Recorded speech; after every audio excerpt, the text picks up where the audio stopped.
Good morning students, welcome to the class. This is class 5, है ना।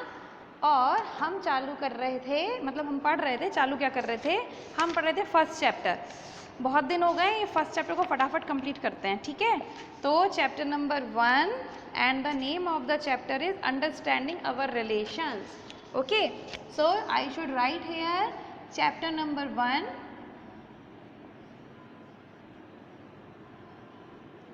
Understanding our relationship की relations क्या है, रिलेशंस।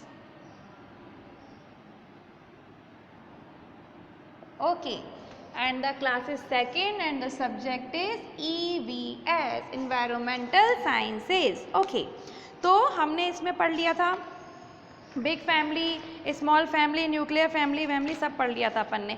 फिर मैंने आपको माइग्रेशन और इमाइग्रेशन के बारे में भी बता दिया था, बिल्कुल बता दिया था।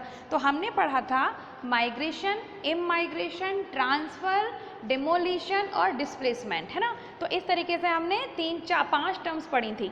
माइग्रेशन क्या होता है, इमाइग्रेशन क्या होता है, डिमोलिशन क्या होता है, और हमने पढ़ा था डिस्प्लेसमेंट क्या होता है, और इसके बाद हमने पढ़ा था कि ट्रांसफ़र क्या होता है। तो 5 चीज़ें हमने पढ़ी थी।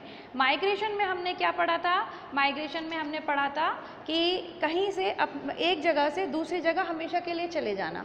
दूसरा हमने इमाइग्रेशन पढ़ा था कि भाई हाँ जाते हैं दूसरी जगह जाते हैं लोग, जैसे कि कुछ लोग मान लीजिए कि अमेरिका में सेटल हो जाते हैं, लेकिन वो बीच बीच में अपने घर वालों से मिलने के लिए आते रहते हैं, ठीक है। तो इसे हम कहते हैं इमाइग्रेशन। फिर होता है ट्रांसफ़र, उसमें क्या करते हैं, जैसे कि कोई जॉब करता है किसी के पापा, तो उनको किसी दूसरे शहर में भेज दिया जाता है, तो उनकी फैमिली भी जाती है उनके साथ। तो थोड़े दिन हम, जैसे जयपुर में मान लो किसी का ट्रांसफ़र हुआ, वो थोड़े दिन जयपुर में रहा, 2-3-4 साल।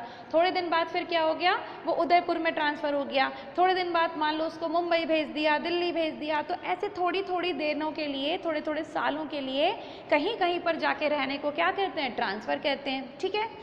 फिर आता है डिस्प्लेसमेंट। डिस्प्लेसमेंट में हमने क्या पढ़ा था कि जैसे मान लो कि सरकार कोई काम करवा रही है, जैसे सड़क बन रही है, रिंग रोड बन रही है, या मेट्रो बन रही है जयपुर में अपने, है ना। तो उसमें क्या होता है कि जैसे किसी के घर बीच में आ रहे हैं, कोई कॉलोनी है मान लीजिए, वो बीच में आ रही है, तो क्या करेंगे, उसको तोड़ना पड़ेगा। लेकिन उनको तोड़ के ऐसे ख़राब नहीं करते, उनका घर तोड़ देते हैं, उनको फिर दूसरी जगह शिफ्ट करा देते हैं, सुंदर सा वैसे ही घर बना के, ठीक है। इसको हम कहते हैं डिस्प्लेसमेंट। और लास्ट हमने पढ़ा था डिमोलिशन। डिमोलिशन कैसे, अगर मान लो कुछ लोग ऐसे होते हैं जो कहीं पर भी अपना मन मर्जी से मकान बना लेते हैं, जबकि गवर्नमेंट कहती है कि नहीं यहाँ मकान नहीं बनाना है, इल्लीगल होता है वो, है ना। इल्लीगल मतलब गैर कानूनी। तो उसमें क्या होता है फिर कि सरकार के लोग आते हैं और उनका जो पुलिस वाले या कोई भी उनका मकान तोड़ के चले जाते हैं, और फिर उनको कोई पैसे वैसे नहीं मिलते, भाई तुमने गलत तरीके से मकान बनाया है, यहाँ तो परमिशन ही नहीं थी। तो इसको क्या कहते हैं, डिमोलिशन कहते हैं, ठीक है। तो ये 5 टर्म हमने पढ़ ली, migration, immigration, transfer, displacement and demolition. Okay, चलिए तो आज हम इसके आगे पढ़ते हैं। इसके आगे पढ़ने के लिए आपको आना पड़ेगा पेज नंबर 8 के ऊपर। पेज नंबर 8 है, पेज नंबर 8 पे आइए सब बच्चे।